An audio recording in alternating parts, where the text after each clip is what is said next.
Salam əziz dostlar.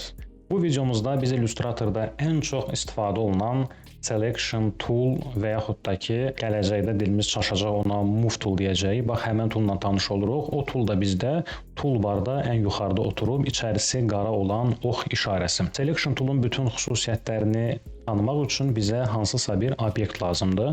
Gəlin bir düzbucaqlı çəkək. Shift X düyməsini basıram və yaxud da ki, aşağıda bu yer dəyişmə işarəsinə basıram. Kənarın xətti ilə içərinin rəngini dəyişirəm. Bunu gələcək dərslərimizdə daha ətraflı, detallı toxunacağıq. İndi rəngini dəyişirik ki, biz bax bu bounding box deyəcəyik. Biz bu çərçivəni yetərincə qiymətləndirə bilək. Gördüyünüz kimi Move tool'umuz seçilidir, obyektimiz seçilidir. Move tool bizə əsasən niyə görə lazımdır? İlk başlayanda əksəriyyəti gəlirlər burada düzbucaqlı çəkirlər. Düzbucaqlı çəkəndən sonra onun ölçülərinlə oynamaq istəyirlər. Görürlər ki, elə yeni düzbucaqlılar çəkilir.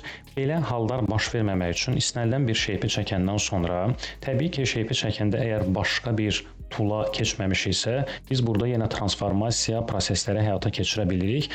Amma bax bu birinci çəkdiyimi dəyişmək istəyirəmsə, onda mən başqa bir alətdəyəm, düzbucaqlı çəkmək alətindəyəm deyənə Illustrator mənə ancaq düzbucaqlıları verir. Belə hal baş verməmək üçün mən gəlirəm V hərfini basıram, keçirəm, Move tool'u seçirəm və ondan sonra artıq hansı obyekti seçmək istəyirəmsə onu da seçə bilirəm. Bu qədər burada düzbucaqlılar çəkmişik. Biz bunların bir-bir seçib silməkdənsə gəlin elə seçimə indidən başlayaq. Bu iki dənəsini bir yerdə seçmək istəyirəm. Gəlirəm bir üzərində klik edirəm, Shift-i basaraq növbətisinin üzərində klik edirəm, ikisi də seçilib və Delete-i basıram, silirəm. Və yaxud da ki, bu hissəni tamamilə silmək istəyirəmsə sağ tərəfdə, mən götürürəm bir xəyali düzbucaqlı çəkirəm Move tool-la. Həmin o xəyali düzbucaqlının əhatə dairəsinə hansı obyektlər girirsə, onların hamısı seçilir və Delete edirəm. Sonra bunun yerini dəyişmək istəyirəmsə, bu üstdəki düzbucaqlının bunu sadəcə götürürəm, çəkirəm sağ tərəfə, bunun da Delete edirəm. Aşağıdakı da bizə lazım deyil, onu da Delete edirəm və nəhayət ən birinci çəkdiyimiz düzbucaqlımızı gətiririk ortaya. Düzbucaqlını ortaya gətirdik. İndi baxaq görək, Move tool bizə sonra hansı əməliyyatlara icazə verir. Kənarlara gətirəndə fikir verdiyiniz kimi hündürlüyü dəyişir, eni dəyişir. Künclərdən böyüdüb kiçiltmək istəsəm, küncdən böyüdüb kiçildirəm. Əgər mənim bu miqyasdan xoşum gəlirsə, yəni bu en və uzunluq məni qane eləyir, amma bunu böyütmək istəyirəm. Böyüdəndə istər-istəməz əlim qaçır sağa sola və məndəki bu miqyas dəyişir gördüyünüz kimi. Belə bir hadisə baş verməmək üçün Ctrl-Z basıram. Belə bir hadisə baş verməmək üçün əgər küncünə gətirsəm və yaxud da fərqi yoxdur, lap bu baş hissəyə gətirsəm və Shift-i basaraq böyütsəm, kiçilsəm, onda miqyaslar qorunur, yəni proporsiyalar qorunur. Bu Shift-lə böyüdüb kiçiltməyin bir qaydası. Sonra mən mərkəzə doğru əgər böyüdüb kiçiltmək istəyirəmsə, mən enini artırmaq istəyirəm, amma istəyirəm ki, eyni hərəkət kənarları da olsun. Onda Alt-ı basaraq gördüyünüz kimi eni ilə uzunluğu ilə və yaxud da ki, ümumi ikisi ilə də mən burada oynaya bilirəm və təbii ki, əgər mən prosesə Shift-i də qatsam, bu proporsiyanı korlamaq istəmirəm, Alt-ı basıram, mərkəzdən kənarlara doğru böyüyür, kiçilir. Əgər Shift-i də bassam, mənim o birinci proporsiyamı qoruyaraq böyüdürəm və kiçildirəm. Və burada bir dənə əsas nüans Alt və Shift düymələri basılıdır. Mausumun sol düyməsi basılıdır və mən indi bu əməliyyatı eləyirəm. Nəticədən razı qaldımsa, birinci mausu buraxıram, sonra klaviaturanı buraxıram. Əks halda birinci klaviaturanı buraxsa, sonra mausu, bu proporsiyanı qorumağımızın heç bir mənası olmayacaq.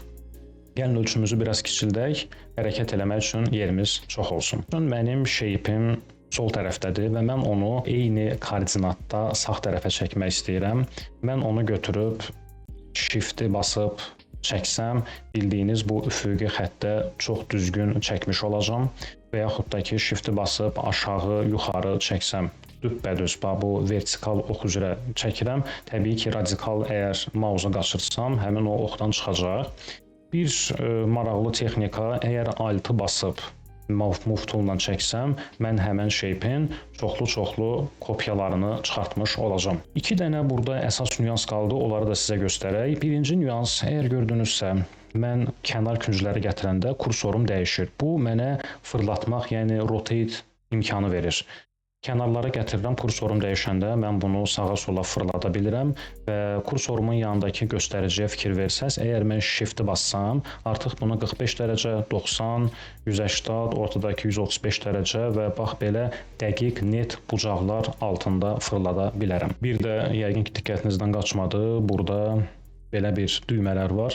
Bu düymələr istənilən düz bucağını yuvarlaqlaşdırmaq funksiyasıdır. Fikir verin, mən bunu içəri doğru çəkirəm, yuvarlaqlaşır, tam kənara çəkirəm, itiləşir və yaxud da ki, belə bir orta göstəricidə saxlaya bilirəm.